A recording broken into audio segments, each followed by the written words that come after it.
Okay, so like, can we just talk about how being Gen Z right now is kind of a wild ride? Yep. I mean, between like the pressure to have your whole life figured out Yeah. and the constant social media comparison game, Right. it's easy to feel like you're Uh-huh. like drowning in anxieties, Absolutely. And Yeah. and I think that's where this idea of building emotional resilience comes in.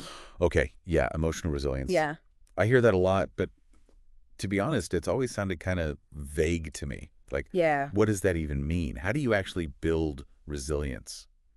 That's a great question. It is something you can actually develop, though. Okay. And the more you work at it, the stronger it gets. It's kind of like, think of it like training a muscle. The more you use it, Yeah. the stronger it gets. Yeah. And the better you are at handling all those Oh, interesting. like inevitable knocks that life throws your way. It was not just about bouncing back from a bad day, but like actually growing from. Exactly. It's not about like pretending everything's fine Right. or ignoring the difficult emotions. Yeah. It's more about learning to navigate them and adapt and actually use them to your advantage. I like to think of it like a tree in a storm. Okay. Like a really rigid tree is more likely to snap in a storm. Oh, yeah. But a tree that can bend with the wind, Right. It's got that flexibility. that's resilience in action. That makes total sense. Okay, I'm starting to get it. But before we get too deep into like the how-to part, I think it's important to really like pinpoint Yeah, for sure. what those Gen Z pressures actually are, Yeah, totally. So you've got this constant digital overload, right? Oh, yeah. Where everyone's comparing themselves Oh, to my gosh, yeah. these like curated. It's the highlight reel versus the Yes. blooper reel, for sure. Yes, exactly. Yeah. And Yeah. it's so easy to get caught in that FOMO trap, that fear of missing out and feeling inadequate. For sure. And then on top of that, you've got like Yeah. economic anxieties. It's Yeah. like student debt. The job market is like Right. constantly changing. It's unpredictable. Yeah. It's no It's a one. lot to deal with. Anxiety levels are like Exactly. through the roof for our generation. It is. And, and then you add in that whole finding your purpose thing in a world that's like Right. changing so fast. Yeah, it is. It's exciting and terrifying at the same time. You know what I mean? Like, totally get it. There's so many choices, Yeah. so much pressure to get it right. But how do you even know what right is anymore? You're so right. These are such valid anxieties, and it's not about just toughening up and ignoring them. It's about giving yourself the tools to face them head on, Yeah. to actually come out stronger on the other side. Okay, so like with all of these challenges in play, Yeah. how do we actually start building this emotional resilience muscle? That's the key question, right? Yeah, where do we even begin? Well, I think there are 3 key areas to focus on. Yeah. We've got to address the foundation, your physical health. Okay. And this might sound super basic, but like honestly, Yeah. how you treat your body has a huge impact Yeah. on your mental and emotional well-being. Okay. I know I've heard that a million times. Yeah. That, like, honestly, when I'm stressed, working out is like the last thing I want to do. Totally get it. But it's really about finding what works for you. Okay. It doesn't have to be some intense gym session or anything. Okay. Even a quick walk or like a yoga class. Right. Or like just dancing to your favorite playlist Okay. can make a huge All right, difference. I get behind that, yeah. It's a way to release that pent-up energy and clear your head. So movement is key. What else are we looking at here? So the next pillar is mental strength. Okay. This is about cultivating a positive mindset. Okay. And I know that sounds cheesy, Yeah. but it's really about learning to reframe negative thoughts Right. and developing those crucial problem-solving skills. So instead of getting stuck in that, like, everything is terrible spiral, we can train our brains to look for solutions. Yes. It's like learning a new language, Okay. but for your thoughts. Instead of automatically going to that worst case scenario, Right, yeah. you start asking yourself, okay, what can I learn from this? What's one small step I can take to make things even slightly better? Okay. I am definitely guilty of that worst case scenario spiral. Any tips on how to actually retrain those thought patterns? We'll get into specifics later, but a big part of it is mindfulness. Okay. Just paying attention to your thoughts without judgment. Okay. And when you start recognizing those negative thought patterns, Yeah. you can start to challenge them and choose a more helpful perspective. Okay. So we've got physical health, mental strength. What's the third piece of the puzzle? This one is all about connection. Right? Humans are social creatures, and having a strong support system, whether that's friends, family, mentors, even online communities, can make a world of difference in how you handle stress. Yeah, sometimes just venting to a friend, even if they don't have the answers, can make you feel so much lighter, just knowing you're not alone. 100%. And it goes both ways. Oh, interesting. Being there for others, offering support, even just lending an ear. Those acts of kindness can actually boost your own resilience, too. Oh, wow. It's like this positive feedback loop of connection. Okay, so we've got our foundation, physical health, mental strength, and social support. Yeah. But how do we actually put these into practice and how do we go from theory to action? And then work for us? Yeah. How do we actually make this happen? Yeah. So that's where these concrete steps come in. And, remember, even small changes can make a big difference. It's not about doing everything perfectly overnight. Gotcha. So hit me with those steps. Where do we even start? Okay. First up is finding your purpose. I know that sounds huge and maybe even a little intimidating. But it really boils down to figuring out what truly matters to you. So it's not necessarily about having this grand life plan all mapped out. Right, exactly. But more about identifying those things that give your everyday life meaning. Exactly. It could be anything, from volunteering at a local shelter to pursuing a creative hobby like photography or writing. Maybe it's learning a new skill, advocating for a cause you're passionate about, or even just connecting with people in a meaningful way. The key is it resonates with your values and gives you that sense of purpose. I think for Gen Z, this could be especially tricky because we're constantly bombarded with these messages about following your passion and finding your dream job. Right. And it could be so overwhelming. Oh, I hear you. It is easy to get caught up in that pressure to have it all figured out, especially when you're scrolling through social media and seeing everyone else's seemingly perfect lives. Right, exactly. But here's the thing. Finding your purpose isn't this one-time event. Okay. It's a journey. And it's okay to explore different paths and change your mind along the way. Yeah.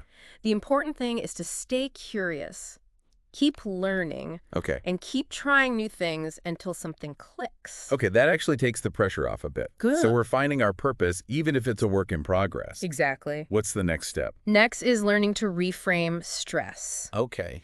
This is where that mental strength comes in. Yeah. Instead of viewing setbacks as failures, try to see them as opportunities for growth and learning. Okay, but how do you actually do that? Yeah. Because it's easy to say, think positive, but when you're in the middle of a stressful situation, it's really tough to just shift your perspective. Totally. It takes practice. But there are some specific techniques you can try. One that's really helpful is called cognitive reframing. Okay. Basically, it involves identifying and challenging those negative thought patterns that pop up when you're stressed. So instead of spiraling into I'm a failure. Exactly. It's about saying, okay, this didn't go as planned. Yes. But what can I learn from it? Exactly. Let's say you bomb a job interview. Okay. Instead of dwelling on the negative, ask yourself, what did I learn from this experience? Right. What can I improve for next time? Maybe this wasn't the right fit and there's something even better out there. Okay. Yeah. Yeah, it's like flipping the script, turning a negative into a potential positive. I like that. Exactly. Okay. What else have we got? Next is self-care, which, let's be honest, can sometimes feel like just another thing on your to-do list. Right. But it is truly essential for building resilience. Okay. It's about prioritizing activities that recharge you, reduce stress, and bring you joy. I think for Gen Z, self-care can be tricky because we're so bombarded by these messages about hustle culture. Yes. And grinding towards success. That's productive all the time. Yeah, so taking time for yourself. Yeah, it's like a guilty pleasure. Almost feels like, Yeah, I totally get it. It's like this underlying pressure to be productive all the time. Right. But the truth is, burnout is real, and pushing yourself to the limit without breaks is a recipe for disaster. Self-care isn't selfish. Okay. It's essential for maintaining your well-being and actually showing up as your best self. So what does self-care look like for Gen Z? Yeah. Because it doesn't have to be all face masks and bubble baths. Right? No, definitely not. Okay. It's really about finding what works for you. Maybe it's listening to your favorite music, spending time in nature, or even just taking a few minutes to disconnect from technology and just be present. I'm a big fan of putting my phone on Do Not Disturb and just zoning out with a good book or Yeah. a funny TV show. Ex- It's like a mental reset button. It is. It's about those little moments of peace and joy that can help you recharge and refocus. The key is to make self-care a non-negotiable part of your routine, not just something you do when you're already feeling burnt out. Gotcha. Okay, so self-care is on the list. Yes. What's the next step in building that resilience muscle? Next up is honing those problem-solving skills. Okay. It's about breaking down challenges into manageable steps. Right. Instead of feeling paralyzed by the enormity of a problem. So it's about turning that, I don't even know where to start. Exactly. Okay, what's one small thing I can do right now to move forward? Yes. It's about shifting from feeling helpless to feeling empowered to take action. I like that. When you're facing a challenge, try this. Okay. First, clearly define the problem. What's actually going on here? Then, brainstorm possible solutions. Okay. Don't censor yourself, just let the ideas flow. Next, choose a solution and break it down into small, actionable steps. And finally, and this is the most important part, take action. Okay. Even if it's just a tiny step, doing something is always better than doing nothing. It's like that old saying, how do you eat an elephant?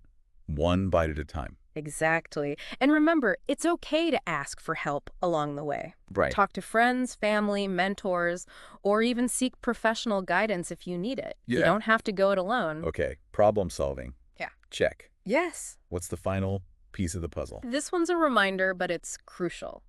Stay connected. Okay. We talked earlier about the importance of social support. Right. And it's really about nurturing those relationships with people who lift you up and make you feel seen and heard. Yeah, it's so easy to get caught up in your own little world. Right. Especially with all the digital distractions we have these days. Totally. But making an effort to connect with people, IRL, in real life, whether it's grabbing coffee with a friend, Yes. calling a family member, or even just sending a quick text. Yes. Those little things. To someone you care about. Those things make a difference Make such a difference. in how you feel. Absolutely. And remember, it's not just about receiving support. Right. It's about giving it as well. Okay. Helping others, being there for someone who's going through a tough time. Yeah. Those acts of kindness can actually boost your own resilience too. Wow, I love that. It's like this amazing ripple effect of positivity. Okay, so we've covered a lot of ground here. Yeah. We talked about Yeah. the unique challenges Gen Z is facing, what emotional resilience even is, Right. and some concrete steps to start building that resilience muscle. Yes. But before we wrap up, Yeah. I'm curious, what's the big payoff here? Like, why is it so important to actually cultivate right. this emotional resilience? Yeah. So when you prioritize building emotional resilience, Okay. you're essentially equipping yourself with this powerful set of tools to navigate the ups and downs of life. You'll be able to handle stress more effectively, bounce back from setbacks faster. Yeah. And even find joy and meaning amidst challenges. So it's not just about surviving, it's about thriving. Exactly. Yeah. Emotional resilience empowers you to adapt to change. Yeah. Embrace uncertainty and view challenges as opportunities for growth. Wow. And that's a pretty amazing thing to have in your toolkit. Yeah, absolutely. It's like having this extra layer of armor Yes. for your mind and spirit. 100%. And here's the thing, you don't have to wait until you're facing a crisis Right. to start building this resilience. Okay. You can start today, Yeah. right now, with small steps. Okay. What's one thing you can do today to prioritize your physical or mental health? Yeah. Who can you reach out to and connect with? That's so true. It really is about those small, consistent efforts. You know, Yeah. they add up over time. Exactly. And it is like building a muscle. Right. The more you use it, the stronger it gets. And every step you take, no matter how small it is, it's a step towards like a more resilient and more fulfilling life. 100%. It's about empowering yourself to face challenges with confidence, knowing you have the tools and the strength to navigate whatever comes your way. So if I'm hearing you right, emotional resilience isn't about never feeling down or stressed, but about having that inner strength to bounce back when you do. Yeah, It's about not letting those tough moments define you. exactly. It's about acknowledging that challenges are a part of life. Right. But they don't have to control you. Yeah. You have the power to choose how you respond, Okay. how you learn and grow from those experiences. And the more you practice those resilience building skills, the easier it becomes Yeah. to navigate those ups and downs. That's awesome. I love that. It's so empowering. Right. And the best part is it's a skill anyone can develop. Like, you don't have to be born with it. Exactly. Like you said, it's a muscle you can train. Exactly. And by tuning in today, you've already taken that first step. It's true. You're becoming aware of what emotional resilience is and why it's so important, especially for Gen Z facing all these unique pressures. Yeah. Now it's about putting these steps into action, Okay. even if it's just one small thing at a time. So all those Gen Zers out there listening who are feeling a little overwhelmed, just remember, you're not alone. Yeah, this stuff is tough. It's okay to not have it all figured out. You're not expected to have it all figured out yet. Exactly. And here's a final thought to leave you with. Okay. What if, instead of fearing challenges, you started to view them as opportunities to practice your resilience muscle? Interesting. What if you saw setbacks not as failures, but as stepping stones on your journey to becoming the strongest, most resilient version of yourself? I love that. It's such a mindset shift. It is. Instead of asking, why is this happening to me? Yeah. It's asking, what can I learn from this? How can I use this to grow? Exactly. And that shift in perspective can make all the difference. Because at the end of the day, it's not about avoiding challenges altogether. Right. It's about equipping yourself with the tools to face them head on and come out stronger on the other side. This has been such an eye-opening deep dive. I'm glad to hear that. Thank you so much for breaking down this whole topic for us. It's been my pleasure. Remember, you've got this, Gen Z. Yes. The world needs your resilience, your passion, your unique perspective. Right. And go out there and show us what you're made of. And to everyone listening, until next time, keep diving deep and keep building that resilience.